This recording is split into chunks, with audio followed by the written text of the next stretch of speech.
चलिए शुरू करते हैं आज का सफर। हमारे पास स्टडी सदर्न ऑफिशियल के कुछ बहुत ही दिलचस्प विजुअल्स हैं जो हिंदी की कहानी बताते हैं। हाँ, ये सिर्फ चार्ट्स और नक्शे नहीं है। नहीं, बिल्कुल नहीं। ये तो एक भाषा की पूरी जीवनी है। बिल्कुल, एक तरह से हम एक नदी के सफर को देखने वाले हैं।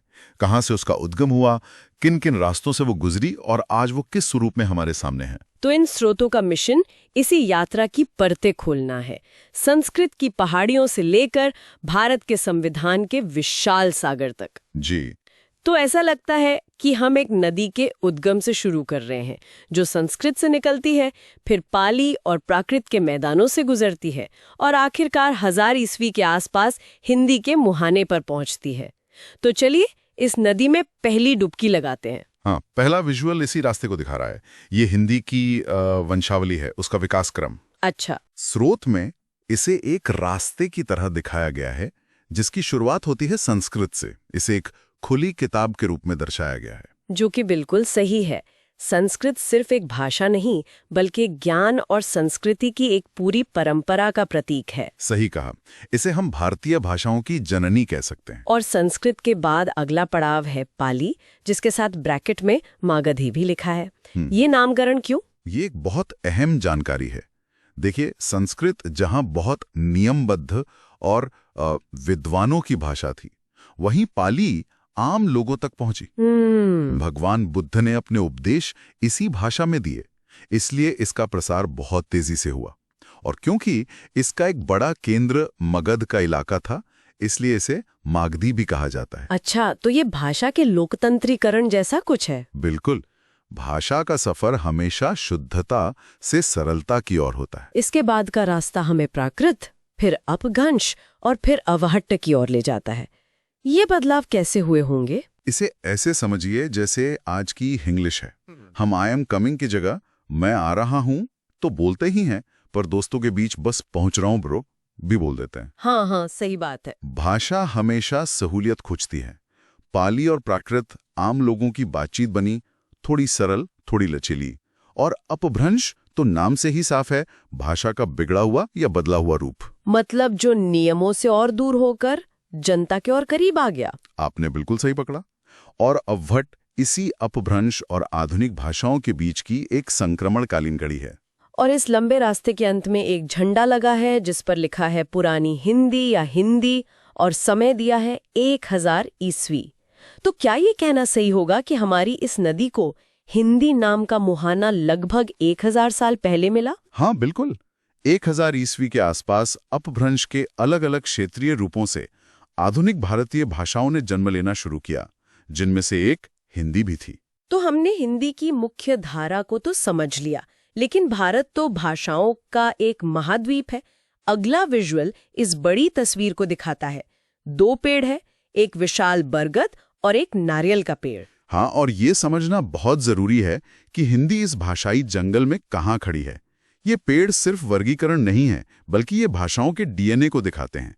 बाईं तरफ है भारोपीय परिवार, जिसे बरगद के पेड़ से दिखाया गया है। बरगद का पेड़ चुनना काफी सटीक लगता है। उसकी शाखाएं दूर दूर तक फैली हैं, जड़ें गहरी हैं, और इसमें हिंदी, मराठी और गुजराती जैसी भाषाएं शामिल हैं। जी हाँ, इंडो यूरोपियन परिवार दुनिया के सबसे बड़े भाषा परिवारों में से एक है। और दूसरी तरफ नारियल के पेड़ से द्रविड़ परिवार को दर्शाया गया है। यह पेड़ मुख्य रूप से तटीय और दक्षिणी इलाकों में मिलता है, ठीक वैसे ही जैसे ये भाषाएं, जैसे मलयालम, तेलुगु, तमिल और कन्नड़ दक्षिण भारत में केंद्रित है। और इसका असर हमें आज भी दिखता है। इसीलिए जब कोई मराठी या गुजराती भाषी हिंदी सीखता है तो उसे कई शब्द जाने पहचाने लगते हैं। हाँ, वाक्य बनाने का तरीका भी। लेकिन जब कोई तमिल भाषी हिंदी सीखता है तो उसे एक पूरी तरह से नई भाषाई दुनिया में कदम रखना पड़ता है। आपने बहुत बढ़िया बात कही। ये सिर्फ एक अकादमिक तथ्य नहीं है, ये एक जीवंत अनुभव है। इन दोनों पेड़ों की जड़ें अलग अलग हैं। चलिए अब वापस अपनी हिंदी वाली नदी पर आते हैं। हमने बात की थी कि अपभ्रंश एक ऐसा पड़ाव था जहां से कई धाराएं फूटी। अगला चार्ट इसी अपभ्रंश डेल्टा को दिखाता है। ये तो बड़ा दिलचस्प जंक्शन है। ये बहुत सटीक उपमा है। अपभ्रंश कोई एक भाषा नहीं थी, बल्कि एक कालखंड था जिसमें कई क्षेत्रीय बोलियां थी। ये चार्ट उन्हीं में से कुछ प्रमुख रूपों को दिखाता है। सबसे पहले है शौरसैनी, जो उस समय के शूरसेन यानी मथुरा आगरा क्षेत्र में बोली जाती थी। बिल्कुल। और शौरसेनी से निकली है पश्चिमी हिंदी। इस चार्ट में एक चीज ने मेरा ध्यान खींचा, बघेली को एक लाल क्रॉस से काटा गया है। इसका क्या मतलब है? सही पकड़ा आपने। लोग अक्सर ये गलती करते हैं कि बघेली पश्चिमी हिंदी का हिस्सा है, जबकि श्रुत इसे साफ तौर पर खारिज कर रहा है। अच्छा, तो ये एक आम गलतफहमी है। जी, बघेली असल में पूर्वी हिंदी की बोली है, जिसका विकास अर्धमागधी अपभ्रंश से हुआ। ये छोटा सा क्रॉस एक महत्वपूर्ण भाषाई सुधार है। समझ गई। चार्ट में अगला रूप है मागधी। मागधी से निकली मगही, जो आज भी बिहार के कई हिस्सों में बोली जाती है। इसके बाद है ब्राचड़, जिससे सिंधी का विकास हुआ, और फिर पैशाची अपभ्रंश, जिससे लहंदा और पंजाबी भाषाएं विकसित हुईं। तो इसका मतलब ये हुआ कि पंजाबी और सिंधी जैसी भाषाएं हिंदी की सगी बहनें नहीं तो चचेरी बहनें जरूर है। हाँ, कह सकते हैं। सबका पूर्वज एक ही है, अपभ्रंश। वे एक ही भाषाई दादा दादी की संतानें हैं। तो हमने हिंदी के वंश बेल को समझ लिया, लेकिन ये तो कागज पर हुई बात। असल में ये भाषाएं जमीन पर कहाँ-कहाँ बोली जाती हैं। मुझे लगता है स्रोत के ये नक्शे हमारी मदद करेंगे। बिल्कुल। अब हम सिद्धांत से जमीन पर उतर रहे हैं। पहला क्षेत्र दिखाया गया है खड़ी बोली या कौरवी का, जिसका केंद्र है मेरठ, सहारनपुर और बिजनौर के आसपास का इलाका। जी। और ये जानना जरूरी है क्योंकि आज हम जिसे मानक हिंदी कहते हैं, हाँ। उसका आधार यही खड़ी बोली है। तो हम सब जब मानक हिंदी बोलते हैं तो एक तरह से मेरठ की बोली का ही परिष्कृत रूप इस्तेमाल कर रहे होते हैं। एकदम सही। फिर नक्शा हमें पश्चिम की ओर राजस्थान ले जाता है। यहाँ मारवाड़ी का क्षेत्र दिखाया गया है, जिसमें बीकानेर, जोधपुर और अजमेर जैसे इलाके शामिल हैं। ये दिखाता है कि जिसे हम एक शब्द हिंदी से जानते हैं, उसके भीतर रंगों का कितना बड़ा स्पेक्ट्रम है। सही बात है। अरे वाह! एक नक्शे में बताया है कि केरल में हिंदी को गुसाई भाषा कहते हैं। ये तो मैंने पहली बार सुना है। हाँ, ये एक रोचक तथ्य है। गोसाई मतलब गोस्वामी या संत। क्या इसका मतलब ये है कि हिंदी वहां ज्ञान या धर्म के साथ पहुंची? आपकी अटकल बहुत दिलचस्प है और शायद सही भी। हो सकता है कि सदियों पहले उत्तर भारत से जो संत, महात्मा या गोसाई वहां गए, उनकी भाषा को स्थानीय लोगों ने ये नाम दे दिया। बिल्कुल। ये दिखाता है कि भाषा जब सफर करती है तो उसे नए नाम और नई पहचान भी मिलती है। इसी नक्शे पर एक और लकीर खींची हुई है। ये दिखाया गया है कि कैसे खड़गपुर से बंगला भाषी क्षेत्र की शुरुआत होती है। हाँ, ये भाषाई सीमाओं को कितनी स्पष्टता से दिखाता है, जैसे हम एक भाषाई बॉर्डर पार कर रहे हो। भारत में भाषाएं राज्यों की राजनीतिक सीमाओं का हमेशा पालन नहीं करती। तो एक नदी का अपना भूगोल होता है, लेकिन उसका रास्ता वो लोग भी तय करते हैं जो उसके किनारे रहते हैं। भाषा के साथ भी तो ऐसा ही होता है। किन लोगों और संस्थाओं ने हिंदी को वो रूप दिया जो हम आज देखते हैं? आपने बहुत खूबसूरत तरीके से इसे जोड़ा है। स्रोत हमें कुछ ऐसे ही भाषा शिल्पियों से मिलवाता है। सबसे पहला और शायद सबसे बड़ा नाम है अमीर खुसरो का। खड़ी बोली के प्रथम कवि। जी हाँ, उन्हें खड़ी बोली का प्रथम कवि माना जाता है। कहा जाता है कि उन्होंने फारसी के शब्दों और हिंदवी के अंदाज को मिलाकर एक नई जुबान को जन्म दिया, पहेलियां, मुकरियां। बिल्कुल। उनका काम दिखाता है कि हिंदी शुरू से ही एक फ्यूजन भाषा रही है, एक मिली-जुली संस्कृति की आवाज। सही कहा। इसके बाद आता है मानकीकरण का दौर। जो भाषा फैलती है तो उसे एक मानक रूप देने की जरूरत पड़ती है। यहाँ दो लोगों का योगदान बहुत महत्वपूर्ण है। पहला नाम है श्याम सुंदर दास का, और उनका सुझाव तो आज हमारी रोजमर्रा की लिखाई का हिस्सा है, पंचमाक्षर की जगह अनुस्वार का प्रयोग। जी, यानी पहले जहां गंगा या चंचल जैसे जटिल अक्षर लिखने पड़ते थे, उन्होंने उसे सरल बनाकर गंगा और चंचल कर दिया। ये सिर्फ दिखने में छोटा बदलाव नहीं था। नहीं, बिल्कुल नहीं। सोचिए, इसने टाइपराइटर और प्रिंटिंग प्रेस के लिए देवनागरी को कितना सुलभ बना दिया। एक तरह से ये देवनागरी लिपि का यूजर इंटरफेस सुधार था। क्या बात है, बेहतरीन।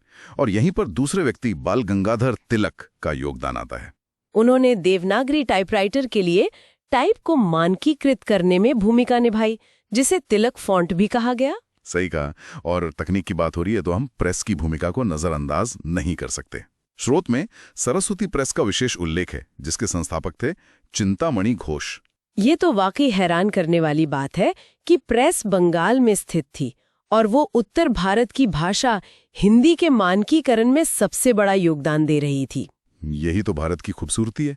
बंगाल में बैठी एक प्रेस उत्तर भारत की भाषा को संवार रही थी और महावीर प्रसाद द्विवेदी जैसे संपादकों के जरिए उसे पूरे देश में फैला रही थी। तो इस पूरी सांस्कृतिक, भौगोलिक और तकनीकी यात्रा के बाद हमारी हिंदी की नदी आखिरकार संविधान के सागर में पहुंचती है। इस लंबी यात्रा के बाद हिंदी की आधिकारिक हैसियत क्या तय हुई? ये कहानी का सबसे महत्वपूर्ण और अक्सर गलत समझा जाने वाला हिस्सा है। एक विजुअल इसे साफ तौर पर समझाता है।